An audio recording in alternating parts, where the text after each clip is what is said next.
Hey, it's Monday, so it is time to lock and load. This is Hawaii Volcano Squad, broadcasting from the Pineapple Pentagon in Kona. And basically, you can see how our tax dollars at work here in our advanced dengue fever notification system. 2 cans of spray paint and a piece of plywood. It's at Miloi Beach Park Fishing Village. Now, about 20, 30 miles south of Kona. And so yours truly has been surviving, avoiding the mosquitoes. I've been fighting off a little bit of a chest infection, but it wasn't dengue. Doctor gave me some antibiotics just to put down a bacterial infection in my chest. There they are. And I got stuck in a pharmacy, Walmart, sitting in a chair waiting for this stuff, the cough syrup. This is I guess they had to check with the doctor because I guess ice cookers and meth cookers can use this stuff to cook up illegal drugs. So I was sitting there for 20 minutes staring at this entire aisle full of tampons.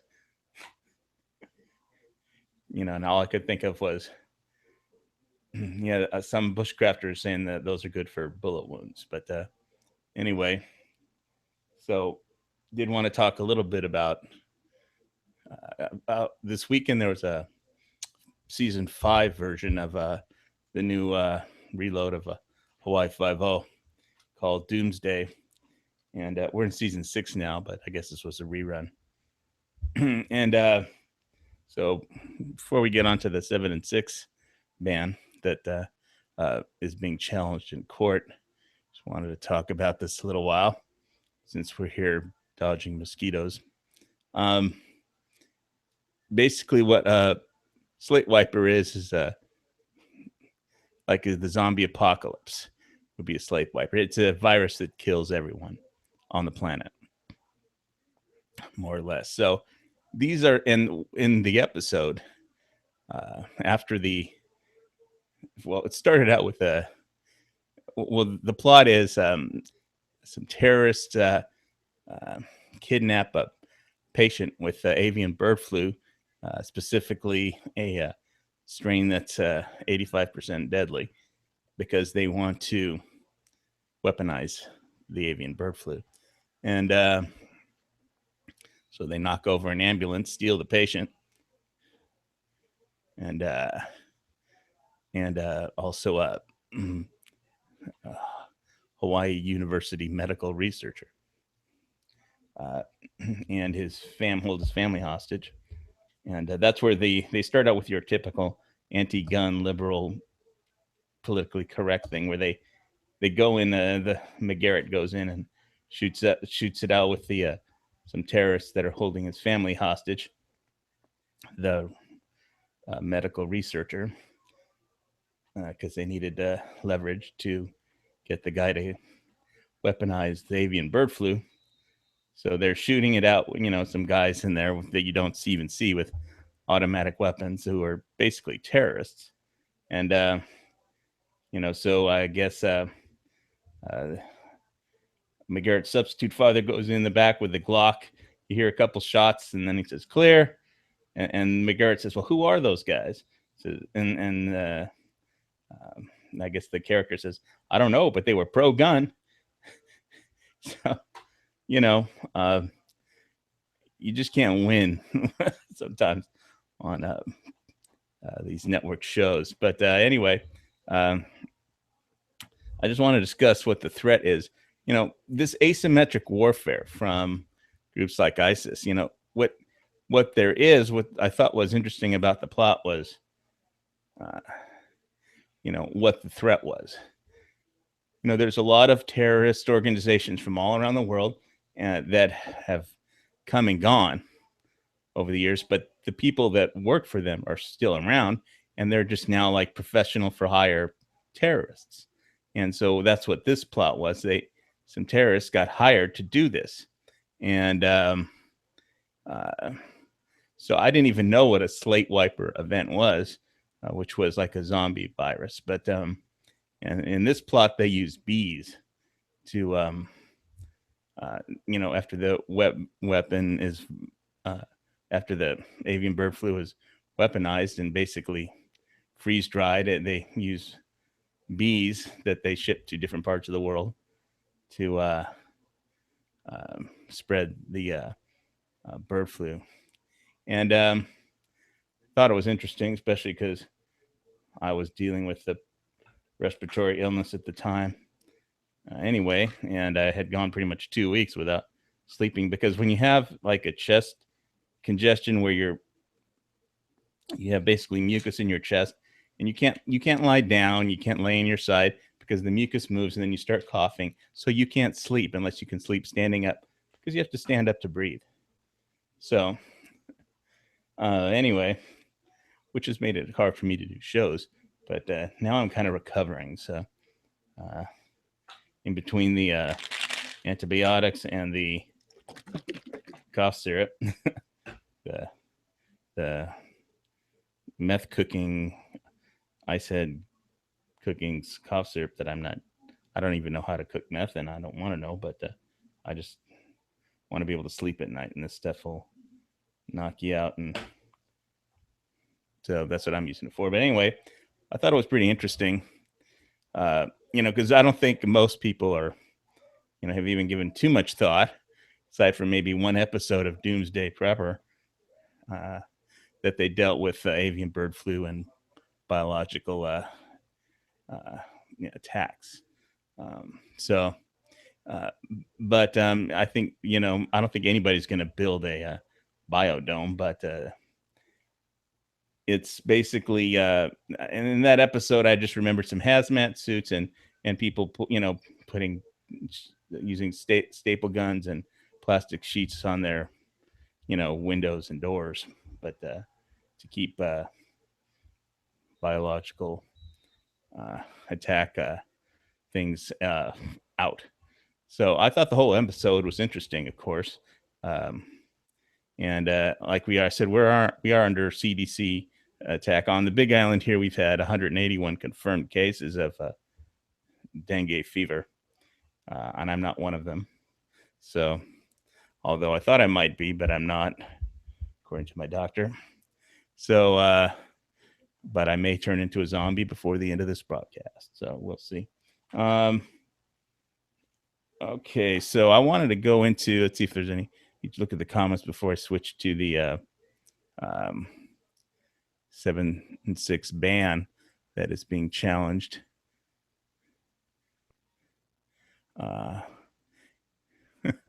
Patient zero. Yeah. Well, I'm hanging in there. So anyway. Yeah, I'm really surprised that they didn't just put like coconuts up. No, I'll be the only zombie with a Tavor. But that's if I don't turn into a big mosquito and fly away. Yeah, I'm surprised they just didn't get some old coconut husks and write dengue on them and leave them around the beach or something. Take a Sharpie, and put it right dengue on, put the coconuts all around the beach. They closed a couple beach parks where they think Ho'okina and Milwaukee, and but we're at 181 confirmed cases. There's no cure for dengue; it's a virus, but they do have a test for it. But you have to show quite a lot of symptoms before they waste their time doing that.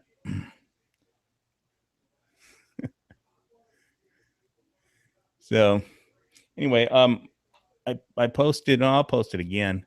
I wanted to post the PW Arms versus Bat Fee case that was filed on the 7 and 6 ammunition ban.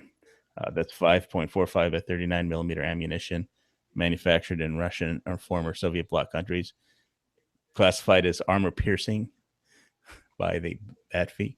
That has been challenged in court now. So let me just post this in the gunchannels.com/HVS chat room. Get back there. There's the,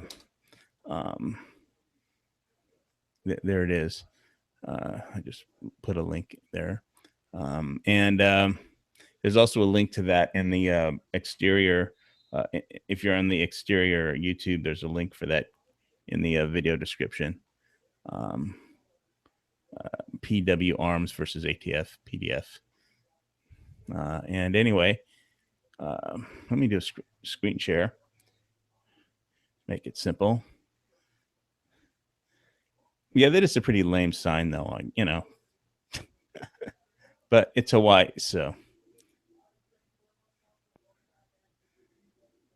Yeah, it's like people like will put like, you know, doctor or something, or, you know, roof or roofer, or, you know, construction, and they'll just put a phone number, and they'll just nail it up to a palm tree along the side of the road. You know, I'm literally. So may sound crazy to you on the mainland, where you just look something up the yellow pages, but that's the Coconut Wireless. That's how things work here. So, okay, on to the 7 and 6 ban, which is kind of a Second Amendment issue, which is kind of a gun channels thing.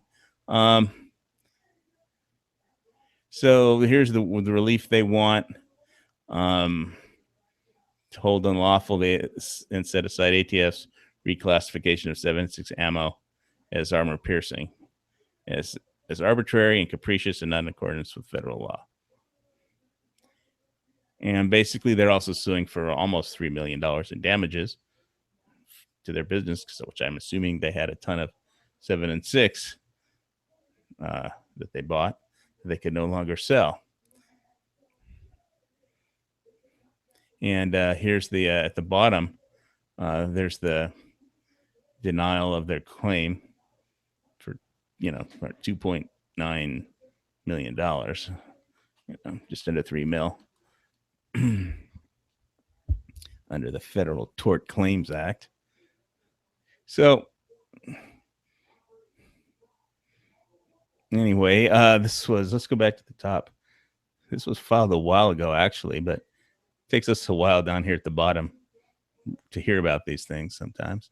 I didn't hear anybody in gun channels talking about that the ban had been challenged in court. United States District Court for Western District of Washington at Seattle. PW Arms versus the USA, BATFI.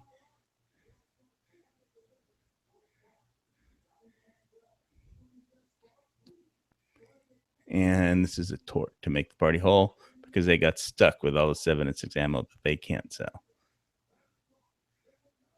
So if you got a $3 million motivation,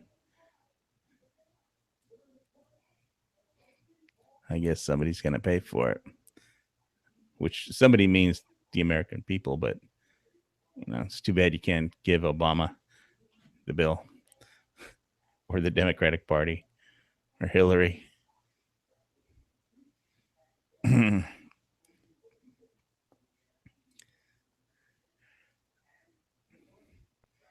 Basically, they just said it was arbitrary and capricious.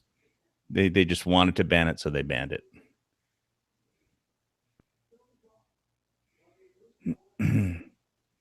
Without proper notice. And there's some Freedom of Information Act stuff that they wanted and didn't get.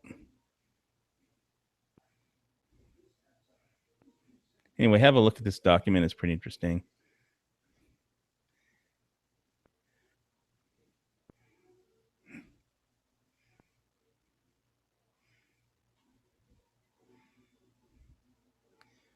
Attorney General has delegated the Gun Control Act enforcement to the ATF director.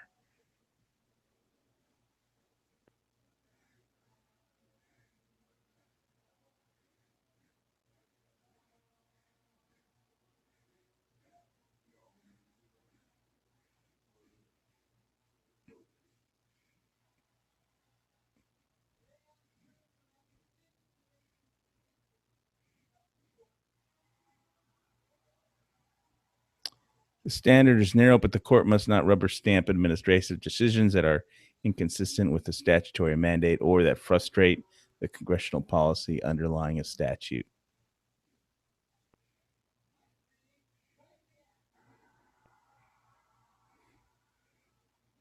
Well, see, I don't think too many people are super worked up about 7 and 6, but other than on principle.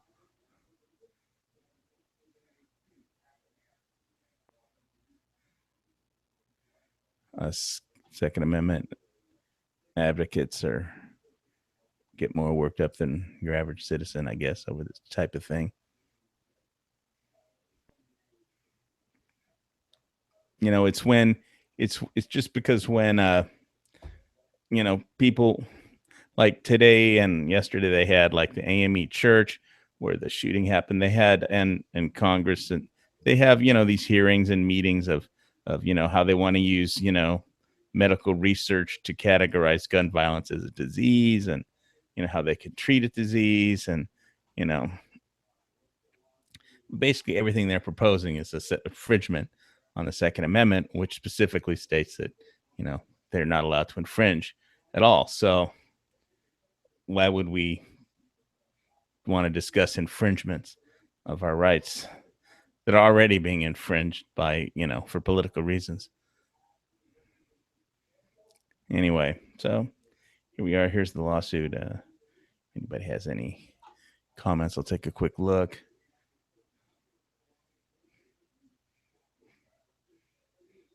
Yeah, I have room for all those refugee ammunition rounds.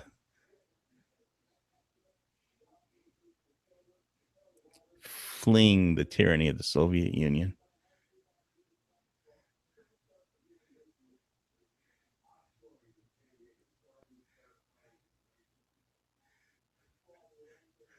I think I'm gonna get into a loop or something, so I don't get back on the right page. All right.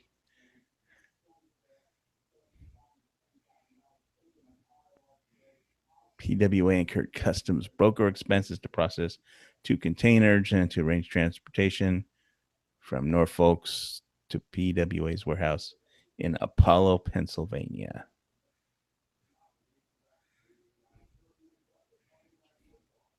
They have 2.9 million rounds of Russian-made surplus 7 and 6, which they want to charge the government $1 a round, I guess, plus legal expenses for making him eat the ammo. Hell, I'd charge him $10 a round, putting me through that if it was my company, but I guess they're not being greedy because they just want to win something.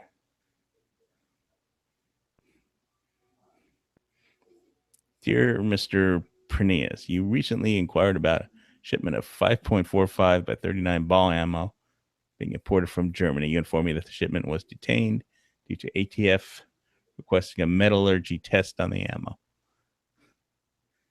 It was since evaluated by the Firearms Technology Branch, and the ammunition has been found to contain steel core. Since it contains steel core and can be used in a handgun, I don't know. Are there 7 and 6 handguns? I've never seen any, but I'm not an expert on these things. The ammunition is classified as armor-piercing ammunition.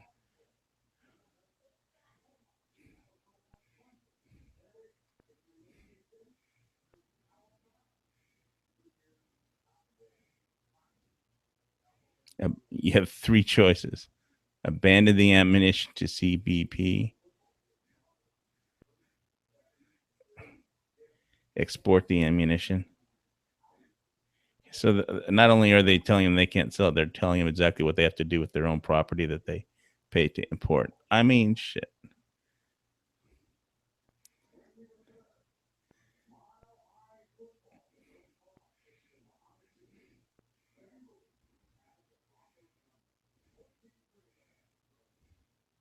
So right now it looks like it's all in Reno, Nevada.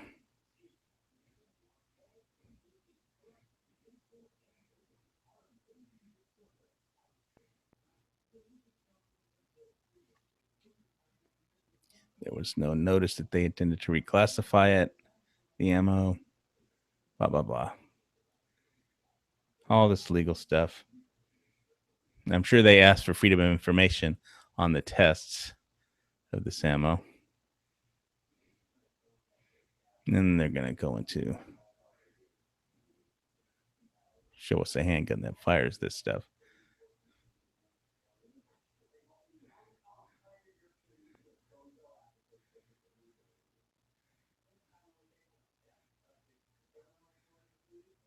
Fabryka Broni Radom. That's Polish, I think. Model Onyx 89S prototypes reported for research and development, but none for commercial resale. That's some kind of weird 7.6 handgun. I would guess.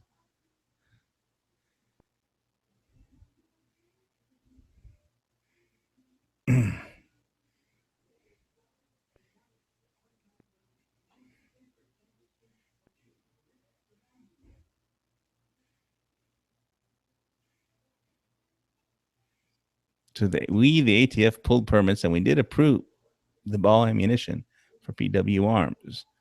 We were not aware then that there was a handgun chambered for that round.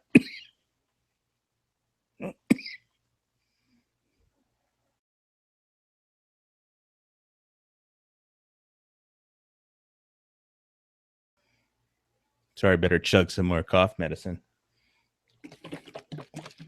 One sec while I take my Comedina.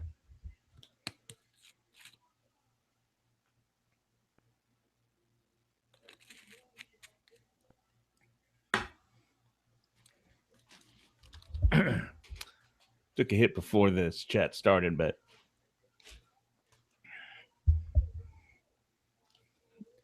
never enough. Never enough funky Comedina. So let's see.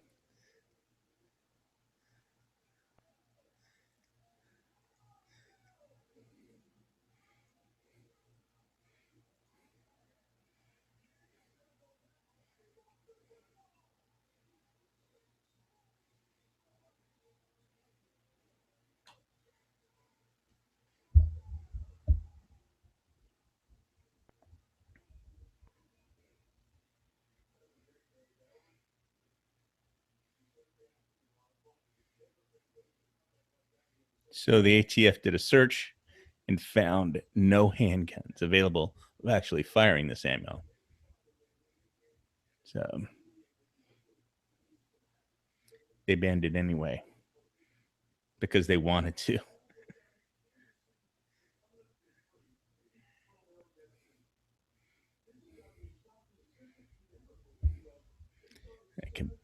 Compared to the M855 ban, and yours truly was active on that. I think I did like 20 videos on it.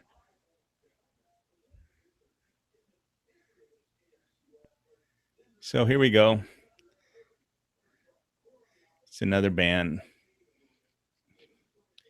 except they didn't have any public comment period for this one. They just did it in the dead of the night. We'll see what happens in court. You know how this court stuff goes. You know, one judge overturns it, another judge, suspends the, overturning, and then you wait like 3 years for it to be appealed to Supreme Court, who does not want to hear any firearms cases.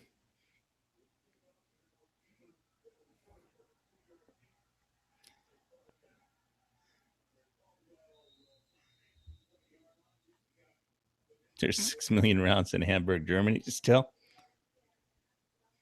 Does PW Arms own those rounds?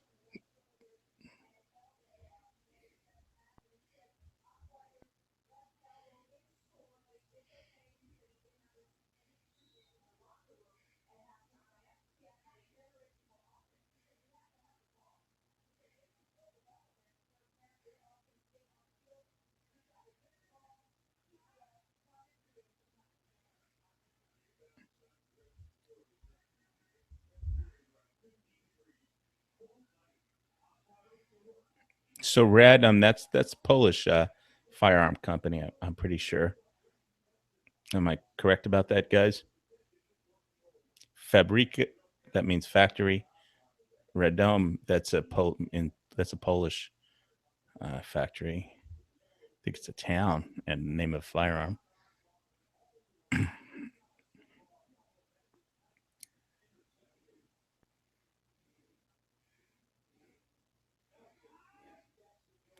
The ATF did approve that handgun in November 2011. It just banned the ammo for it.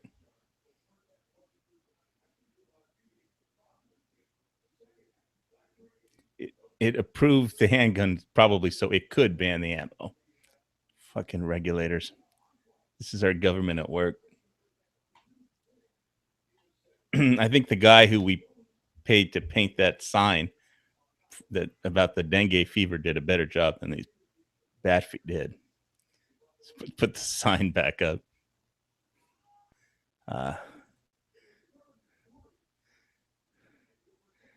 Yeah, that was more effective. Wouldn't you think? Then I mean, they approved the importation of 3 prototype 7 and 6 caliber handguns, probably so they could ban the ammo.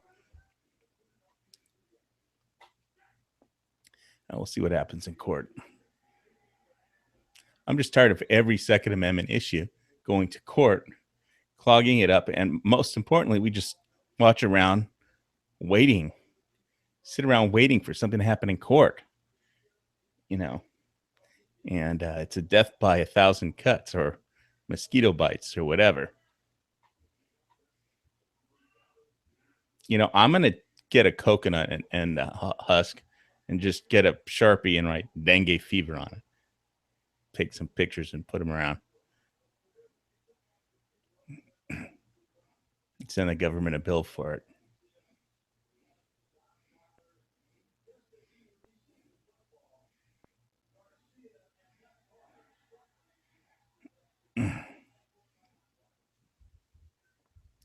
All right, so recently I bought a new firearm, a CZ527.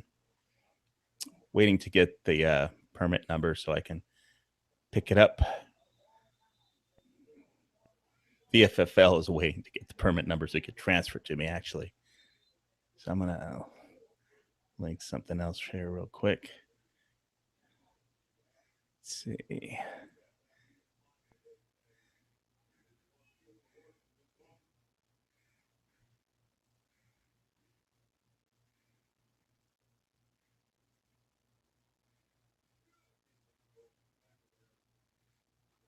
That's basically it.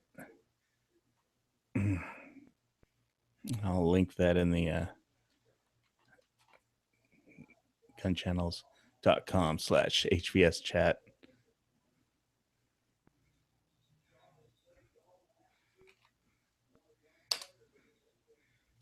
So this is the 527 carbon. Basically, I bought it, and a cop who had 2 AK-47s apparently decided he wanted it too. Maybe he listens to my chat or something. Found out that they had one at the local gun shop, but he bought it out from under me before I made up my mind to buy it. And the gun shop was closed for a couple of weeks anyway after Black Friday. So,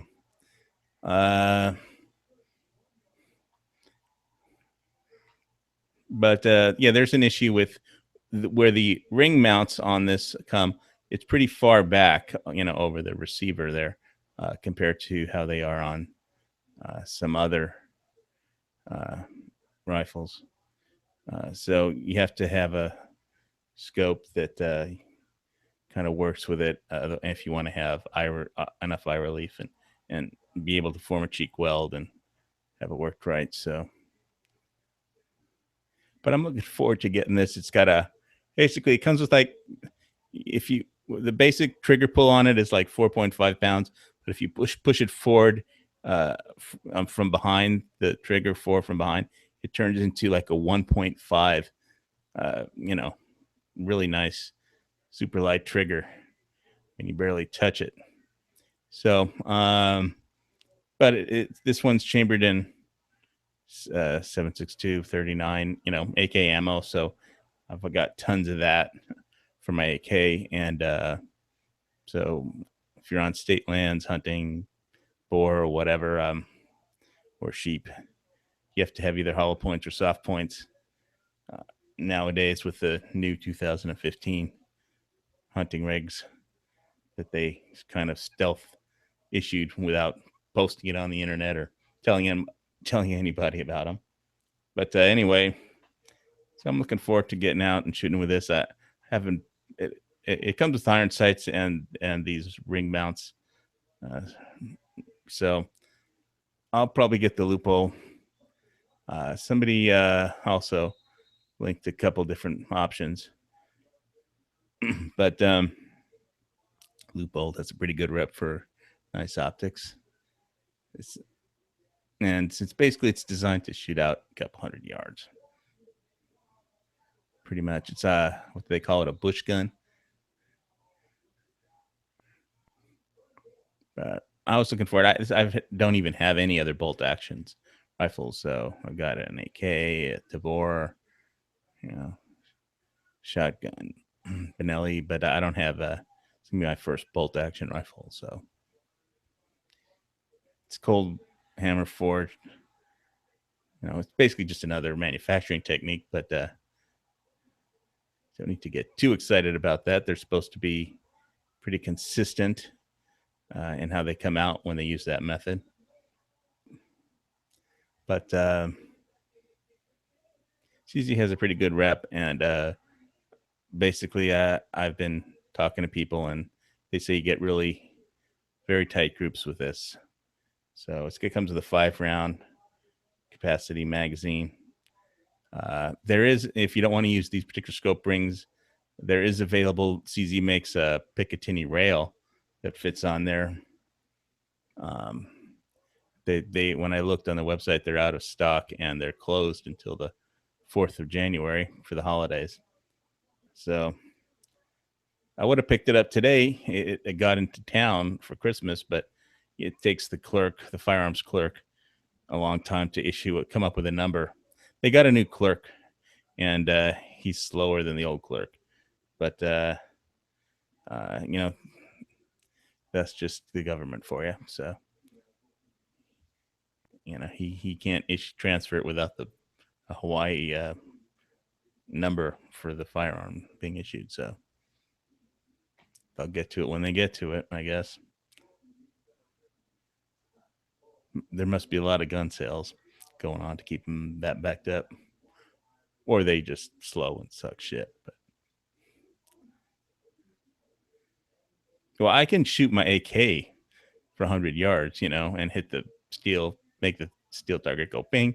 But I think the groups will be tighter with a tight bolt action rifle. So anyway, since it uses the same type of ammo, I have like thousands of rounds of sitting around anyway for my AK. I like iron sights, but I'm gonna get a scope for this one. So it'll look for a video on this coming up soon. And let's see. I don't have a 30-30 lever action. I guess I got used to iron sights because when I was a kid, I had a, Daisy Red Ryder, lever action, and I just shot like 1 million rounds of BB guns with that stuff. So when I got my AK, I just hit everything in sight with iron targets and just felt really natural. And like I said, this comes with iron sights, but also comes with the 2 mounts and rings for a 16 millimeter, not a 30 millimeter tube scope. So anyway, that's what else is happening here. So I don't know how much I'm gonna prepare for a biological virus event, but I found that Doomsday episode of Hawaii Five-0 interesting, and it's really defines what I think Obama never got with the the threat from ISIS isn't the threat from that whole area. Everything in Syria, it's asymmetric warfare. Terrorism is asymmetric warfare. It's not that ISIS is if from a conventional military standpoint, it's like we could beat them with the Boy Scouts, but but they can hire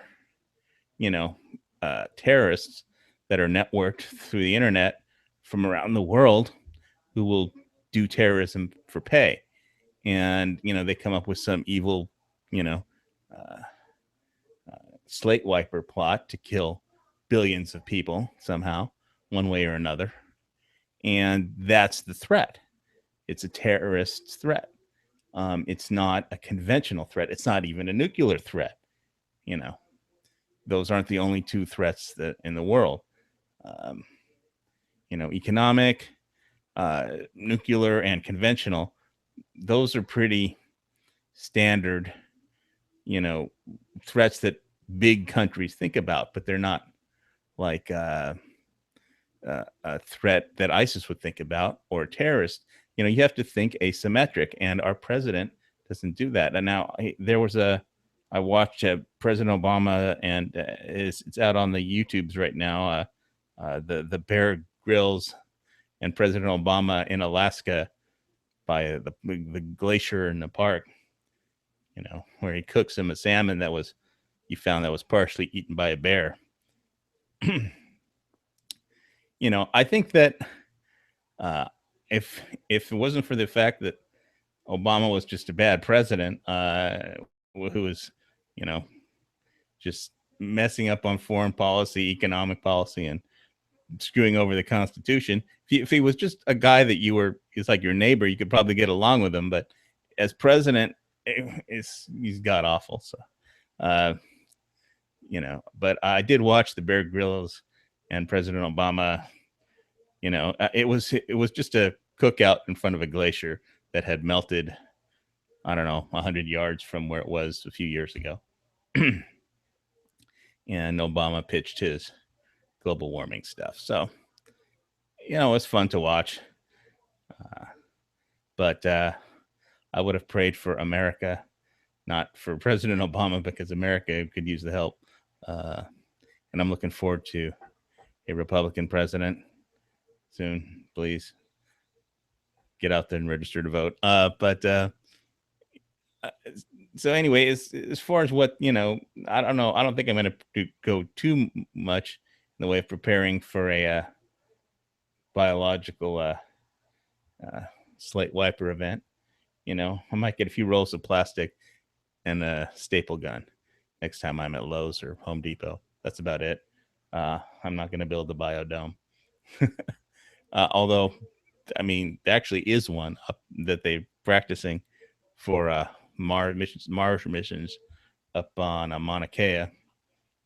Nobody protested that. I'm just protesting the telescopes up there. But anyway, I don't want to get into all that Hawaiian stuff. It's so new gun coming up really soon, and a bunch of antibiotics and funky cough syrup. And other than that, that's a really good episode that's worth watching, though. I think if you can catch the season 5 version of Doomsday of Hawaii Five-0, we're in season 6 right now. I don't know, maybe if there's going to be a season 7 for this Hawaii Five-0. I think it's getting the ratings. So over time, all television shows come to an end. Kind of popular here in Hawaii, I think, but it was just interesting that they were using bees as a delivery method for weaponized avian bird flu. I think mosquitoes would be better, but especially around here. But since we're under mosquito attack right now, So I think I'm gonna head out and I wanted to say one thing about Nathan's Armory. I think I was on an Edge chat, or I don't know whose chat I was on, but it was just because I know the state how to pronounce the state word for in Hawaiian, the state fish, which is basically it's a Hawaiian triggerfish is the state fish. The triggerfish, if you go snorkeling, you'll hear like little pecking sounds, and there'll be these fish that are pecking that eat little polyps off the coral, and those are triggerfish. And the Hawaiian pronunciation of the state fish is huma huma nuku nuku apu a. And I don't know, some people are so ethnocentric that when I say huma huma nuku nuku apu a, he automatically assumes I'm an immigrant from a legal immigrant from somewhere. And no, I was born in Los Angeles, California. It's just that I know how to pronounce the word for Hawaiian state fish, in Hawaiian. So, but I was on a bus one time, and uh,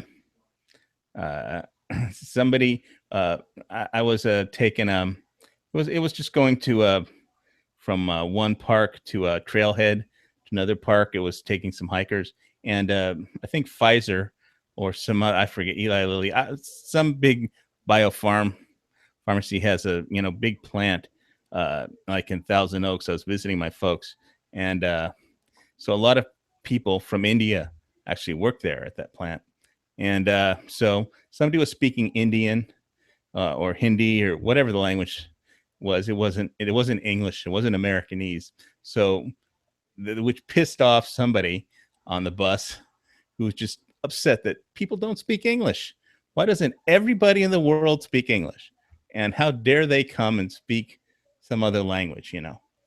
So then they start yelling and screaming at them because they aren't speaking English. So, and assuming they're working at like Pfizer, and they're just going for a hike. Why are you yelling at them because they want to speak in their native language? For me, I used to dub films into different languages for a living, so I'm used to people speaking in different languages. But it's pretty ethnocentric for people to get angry and assume you're an illegal immigrant just because I know how to say the name of this Hawaii state fish in Hawaiian, or for somebody on a bus to speak in Hindi instead of English. They were talking to their wife, and people get angry. It's just so ethnocentric. It's a big world out there.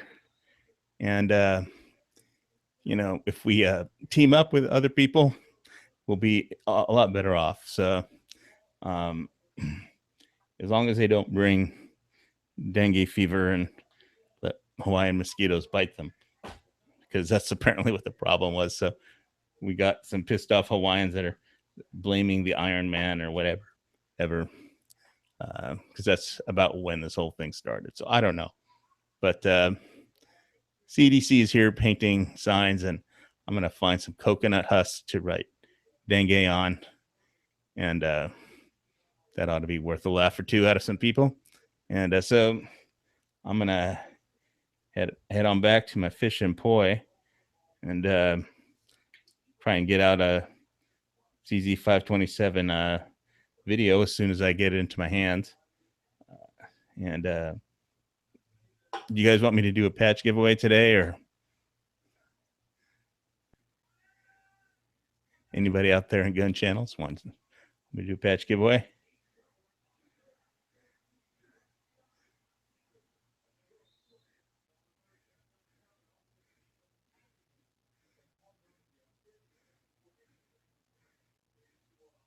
Put up our expensive sign, government sign. I love this damn sign. I'm really getting used to it.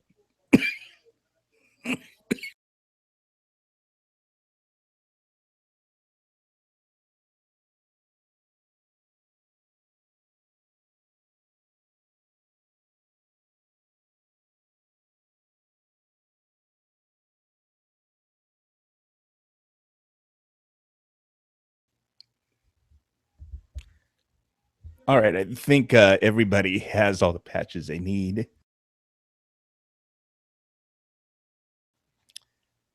So I'm gonna catch a tail end of Monday Night Football drink some more cough medicine till I'm high as a kite on whatever this, pseudoephedrine. It's purple cough syrup. Pro Medicod. Basically codeine and pseudoephedrine and God knows what else. It's purple. So thanks for listening. This is Why Volcano Squad. And I'll see you next week. And hopefully I'll be cough free by then. Thanks, guys.